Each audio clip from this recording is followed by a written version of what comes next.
Hi there. Thanks for visiting caregiverrelief.com. Our website is for caregivers. We know the caregiver can be challenging, but we're here to help.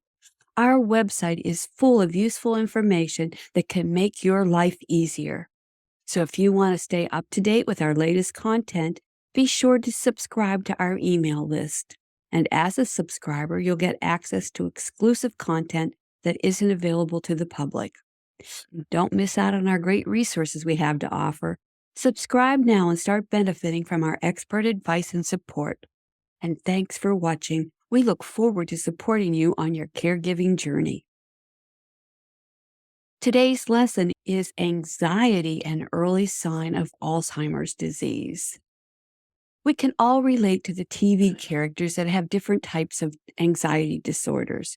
From doctors like Bones aboard Star Trek's Enterprise, whose worry-prone personality helps keep everyone safe, to beloved characters like Piglet, whose anxious tendencies lead him into a number of stressful situations. Anxiety doesn't necessarily have one look, just emotions that many viewers will understand. As with Bones, he went from being concerned to worrying about everything.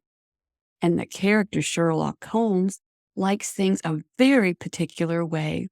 He has a few obsessive-compulsive disorder traits. When Sherlock Holmes' routine is interrupted, he acts out. This is a common trait for many with an anxiety disorder. Individuals that suffer from anxiety do not like their way of life interrupted. And Sherlock Holmes was a very relatable character for many with anxiety disorder symptoms. But Sherlock does have personality traits that venture into the extremely hard to get along with territory. Of course, Piglet's intense anxiety makes him an iconic figure in children's literature. This beloved character shows just how much excessive anxiety can impact everyday life. Piglet's reliance on friends for support teaches us the importance of connection and community when fighting such battles, a lesson that stands true not only for those living with anxiety similar to Piglet, but other characters sharing this affliction. My point is, anxiety affects everyone differently, making it hard for those who don't suffer from anxiety to understand its severity. It's not something someone can just get over. Instead, acknowledging and expressing the feelings of being anxious is often a way that people find relief from their symptoms. To illustrate this better, if you're struggling with an anxiety disorder, it might feel like an uncontrollable force has swooped in and taken over your thoughts, leaving you feelings of doubt. This only serves as proof that having empathy towards loved ones suffering from anxiety disorders is essential when supporting them on their journey through their mental health struggles. And as if managing daily anxiety wasn't challenging enough for the 50 million adults across America living with it, a recent study indicates that those suffering from worsening anxiety symptoms may be at more risk for developing Alzheimer's disease.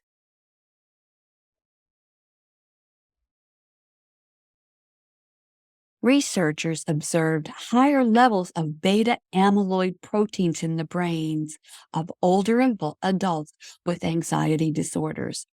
These plaques and tangles are associated with Alzheimer's disease, have been found to block nerve cell communication in the brains of people with Alzheimer's.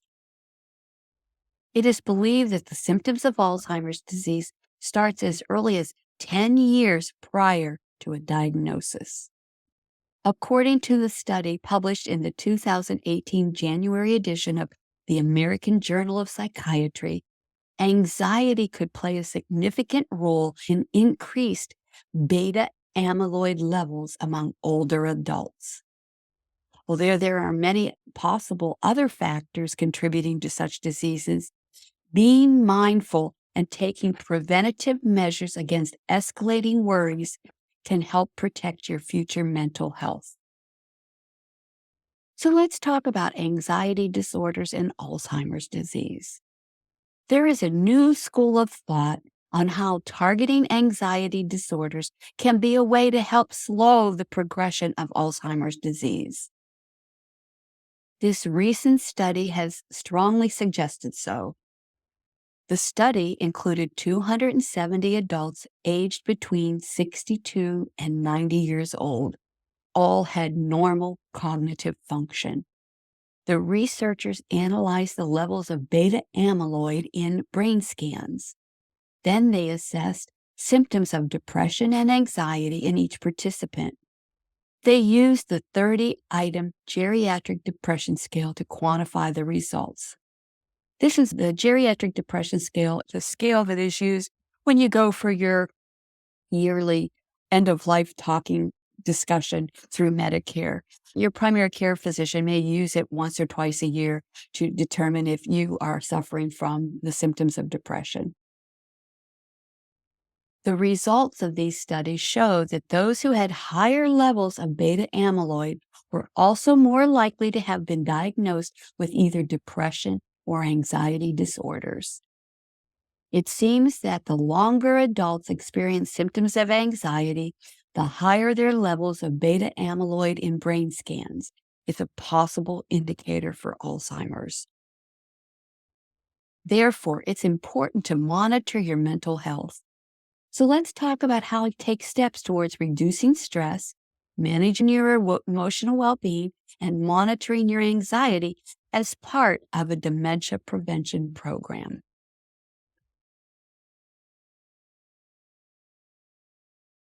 First, let's start by understanding the difference between feeling anxious and having an anxiety disorder. It's natural and normal to experience occasional anxiety, like when preparing for a big presentation or making a life-changing move. Anxiety is a normal response to stress.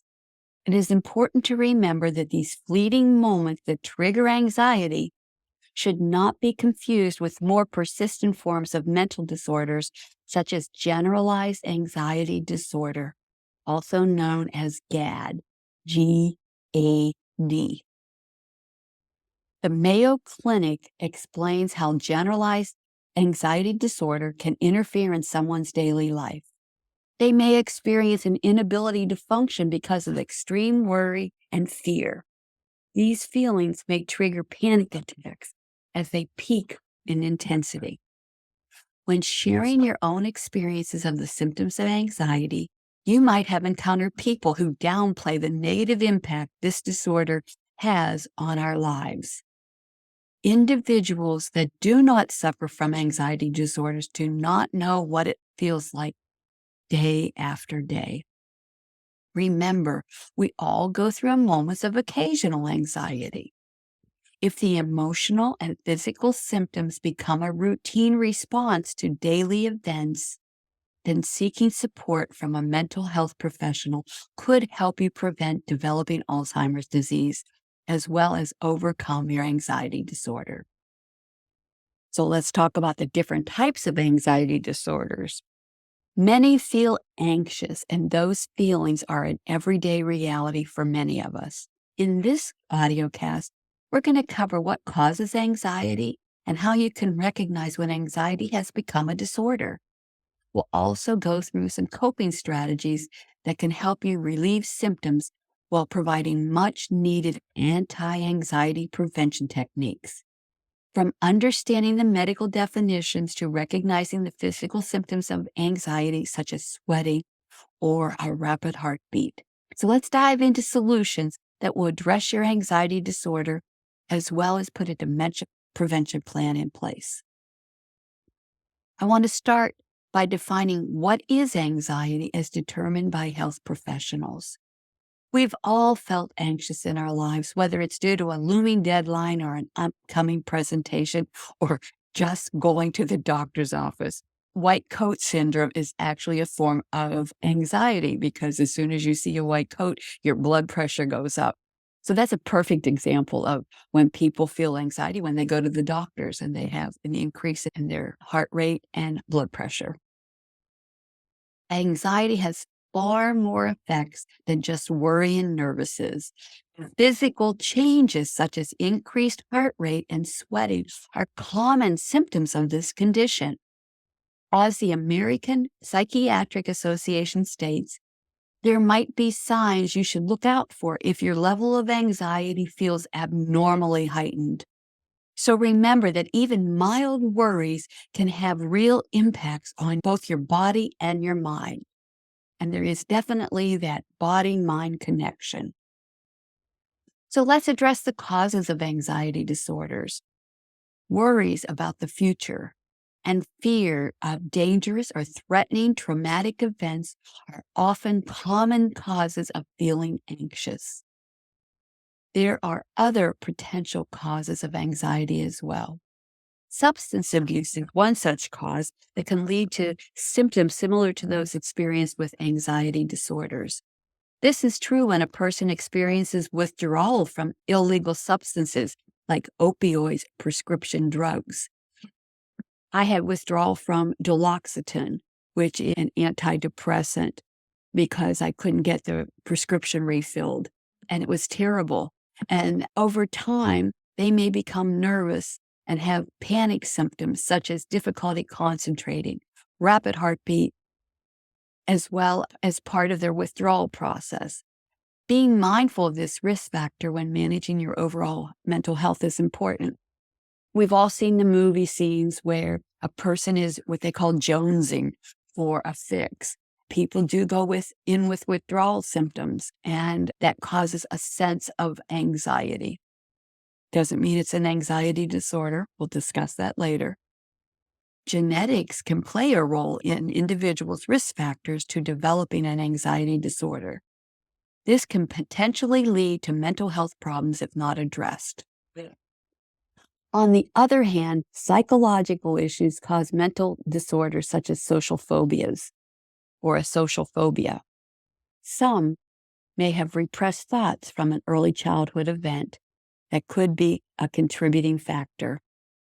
They may have a higher sensitivity towards stress. Some will view anxiety-provoking situations like being around others and being afraid of heights or other specific phobias that causes them stress. It's important that the sources that cause anxiety are assessed so appropriate treatment options may help to provide relief from the mental health disorders experienced throughout life. I had a roommate that had two major phobias. Her first one was her fear of needles, which was ironic since she was an RN. She could give shots, she could start IVs. She just was not going to be a person that would allow anybody to stick her, even to draw blood. It's a very serious phobia. And then the other life-altering phobia for her was her fear of frogs. And we lived down south. She was very challenged. She couldn't even hear the word frog. It was challenging. She would see, you couldn't say the word frog. You couldn't, if she saw a statue of a frog, she would absolutely become paralyzed.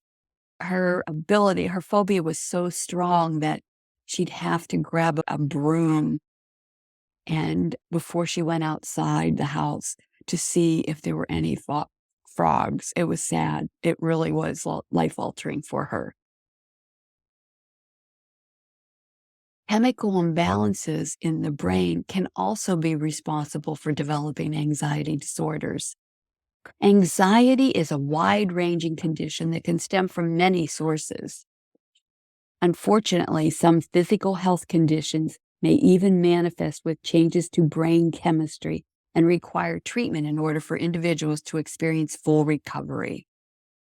Situations that can trigger anxiety, such as the death of someone close, interpersonal conflicts, coffee or other stimulants like cocaine use, physical injuries, and stressful environments are just several common causes that trigger anxiety. However, everyone experiences anxiety differently. So there's no single definition that will fit all scenarios. It's important to be mindful of these potential triggers if you're looking for ways to manage your reoccurring anxiety disorder better.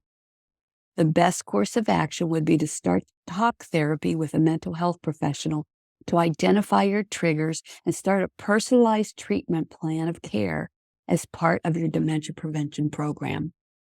Remember, treating your anxiety disorder can also help delay or prevent the development of dementia. Although anxiety can be caused by many factors, it becomes an anxiety disorder when more severe episodes are triggered. Chemical changes in the brain make this type of prolonged condition possible to occur. People who suffer from a generalized anxiety disorder have very low tolerance for stress or have another specific phobia, as in with my roommate. She had the fear of needles and she had the fear of frogs.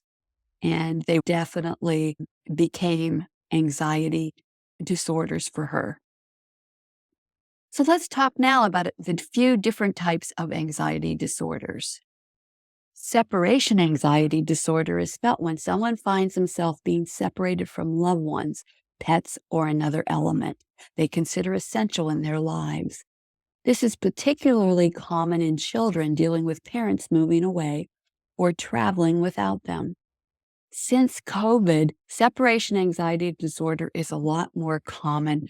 We have people that have a fear of being separated, especially the pets. The pets are so used to having people home that when they've gone back to work, if they've gone back to work, or the kids have gone back to school, the pets have separation anxiety.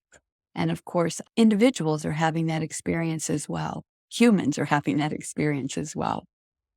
Selective mutism is a serious anxiety disorder that can leave individuals unable to communicate in particular social environments or when around specific people. Selective mutism is an incredibly difficult condition, but with the right help and support, it doesn't have to be something someone has to live with forever. Now, a phobia can be a trigger for developing anxiety disorders. Specific phobias can be irrational fears of seemingly harmless elements that cause a person intense anxiety and physical symptoms. Those suffering with a specific phobia experience an intense fear to the feared object or situation. The good news is these feelings are usually temporary. Once the object or situation is removed, the symptoms and intense fear fade. So, are you struggling to confront your fears? Let me tell you about exposure therapy. It may be the answer. This is a psychological treatment that has been developed and scientifically proven to help people face their fears. It works by exposing individuals in a safe environment, helping them break away from avoidance patterns over time as they become more comfortable with feared objects or situations. So if you're feeling overwhelmed by fear, consider seeking out exposure therapy for long-term relief. The best example of exposure therapy I can give you is the people that are afraid to fly, that go into counseling or work with a therapist to overcome their fear of flying, and they actually get into a plane and they do it under a controlled environment. And over time, they get over their fear of flying. So are you living with a fear of being constantly judged or watched by other people? You may be suffering from social anxiety disorder. This was previously called social phobia. This is a very real and difficult condition that won't go away without help. Medications and talk therapy or psychotherapy can help to improve the situation. It's important to speak up about your struggles if you're feeling overwhelmed. A panic disorder is another type of anxiety disorder. It is characterized by fear and symptoms like chest pain, shortness of breath, and rapid heartbeat. A panic attack can occur at any time and at the most unexpected times. I've been in the ER when a patient would come in thinking that they were having a heart attack or even a stroke when they were actually experiencing a panic attack. And for my roommate that had the fear of frogs, she went into a panic attack if a frog actually showed up on the porch or the front door. She would literally have shortness of breath, rapid heartbeat, and feel faint. So it was a struggle. And until we got rid of the frog, she had a terrible experience. Other anxiety disorders include agoraphobia is another phobia that develops into an anxiety disorder. It involves a heightened sense of danger when in open spaces or around crowds. People that have agoraphobia have difficulty leaving their home, and anxiety symptoms worsen even the thought of leaving the house. I had a great aunt that did not leave her home for over 40 years. Again, since COVID, we are seeing more people suffering from agoraphobia than we have ever had before.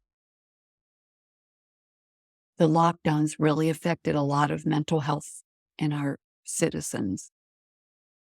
Generalized anxiety disorder causes persistent feelings of anxiety, even if there's no immediate reason to feel so. It can interfere with daily activities, making life difficult for those suffering with anxiety disorders. Those suffering with obsessive compulsive disorders typically experience a combination of intrusive thoughts and behaviors which can be overwhelming. The thoughts are known as obsessions. The resulting behaviors or rituals to reduce anxiety caused by those thoughts is referred to as compulsions. Post-traumatic stress disorder is another anxiety disorder. It is often the result of a traumatic experience that leaves an indelible mark on someone, such as sexual abuse or returning from the service in a war zone or being a victim of terrorism or a victim of any brutal crime. And it doesn't have to be physical damage that cause PTSD. There are many people that suffer from PTSD, from spousal abuse, emotional abuse, financial abuse. There's a lot of different ways. And family caregivers suffer from post-traumatic stress disorder because of the chronic stress of caregiving. It's very real.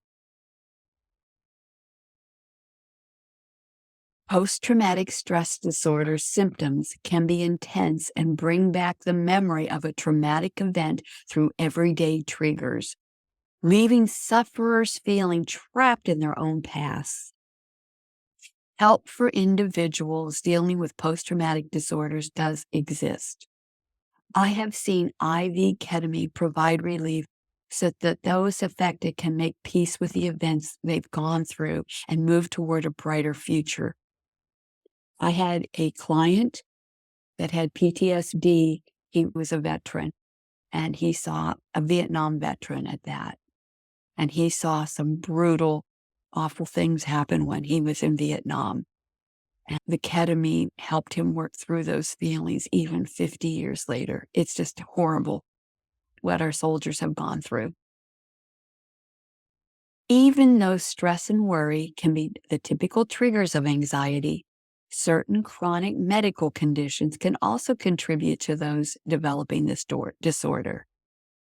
Specifically, those struggling with autoimmune diseases, such as rheumatoid arthritis, are more prone to feelings of anxiety than others.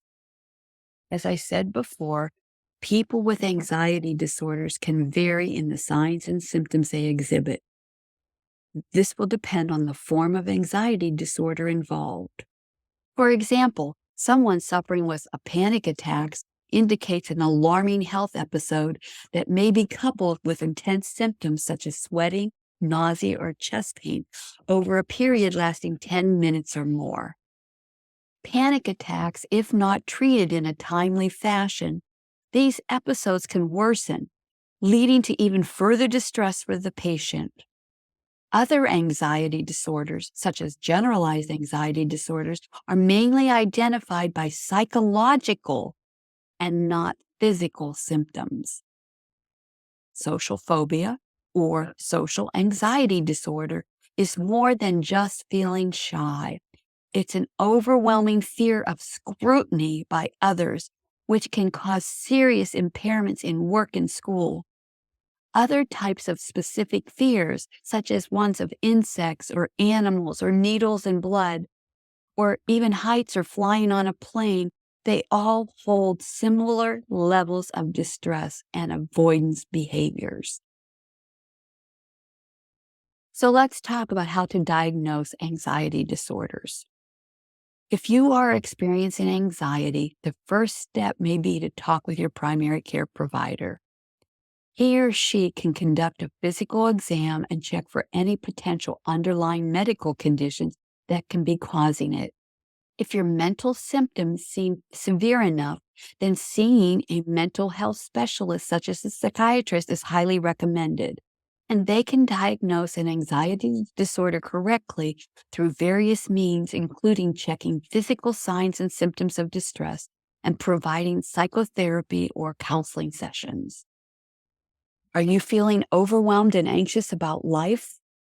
A psychological evaluation may be the answer to understanding your confusing emotions. Discussing thoughts, feelings, and behaviors with a professional mental health practitioner, complex diagnoses like anxiety disorders can be revealed, even if other mental health conditions or substance abuse issues are involved. The diagnostic criteria for these disorders is outlined in the Diagnostic and Statistic Manual -5, which is also known as the DSM-5, and it is from the American Psychiatric Association. This often is used as a tool by doctors during evaluations to help better understand an individual's unique experience of distress and anxiety. So now let's talk about how to treat anxiety disorders and medication options. When it comes to anxiety treatment, medical intervention and talk therapy go hand in hand for the best possible outcome. Treatments often start with antidepressants like serotonin uptake inhibitors, which work by keeping serotonin in circulation longer, giving patients a sense of tranquility. These medications can take 2 weeks to reach a therapeutic level. But there is a new breakthrough treatment that is having amazing results in the treatment of anxiety disorders. In recent years, ketamine has become a topic of interest for professionals in the mental health field. First developed and deployed as an anesthesia in the early 1950s and into the 60s, its pain-reducing properties have been looked into to treat anxiety that does not respond well to traditional anti-anxiety medications like those given or prescribed for generalized anxiety disorder. With around 50% of people who suffer from anxiety disorders are considered treatment resistant, there is hope that these promising alternative treatments may provide relief on their journey towards emotional wellness. So if stress and anxiety are holding you back from living your best life, there is an alternative treatment to consider. Ketamine offers a unique approach that targets the brain chemical glutamate for quick relief. Results can be seen in as little as 2 hours, which is amazing. Unlike traditional medications, which take weeks before effects start being felt, ketamine has proven effective against both generalized anxiety disorder and social anxiety disorders. With this fast-acting option available, why wait? I suggest you explore ketamine as an option to treat your anxiety disorder or to manage your anxiety disorder and prevent or delay the development of Alzheimer's disease. Speak with your medical health professionals. They'll know whether it's the appropriate treatment for you. Psychotherapeutic treatments such as cognitive behavioral therapy, interpersonal talk therapy or psychotherapy, and support groups can also help people overcome their fears quickly than relying on medication alone.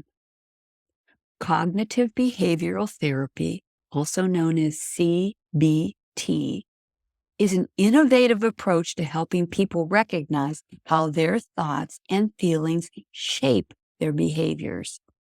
By learning new techniques for responding positively to everyday challenges, CBT provides meaningful tools that can equip individuals with coping strategies needed to address depression, anxiety, bipolar disorder, and more. Treatment typically includes 5 to 20 individual or group sessions, so everyone has a chance at achieving success. For individuals with anxiety, the FDA has approved a cranial electrotherapy stimulator device to help manage anxiety disorder symptoms as well. This stimulator sends micropulses to the brain. This technology makes it possible for those suffering from anxiety disorders to regulate their moods and reduce insomnia-related challenges of anxiety. Finding an appropriate treatment plan depends on various factors, such as the severity of your anxiety disorder and pre-existing conditions. Hence, medical professionals take into account one's individual circumstance when deciding which medication or psychotherapy would be most helpful in combination with the electrotherapy device. Your healthcare provider must also consider other mental health illnesses, as well as the genetic and environmental factors that contribute to your anxiety symptoms. They need to determine that these measures will prove effective in alleviating stressors associated with having an anxiety disorder. They don't want to make your anxiety symptoms worse, that's for sure. Anxiety is a condition that requires the right treatment tailored to your particular needs.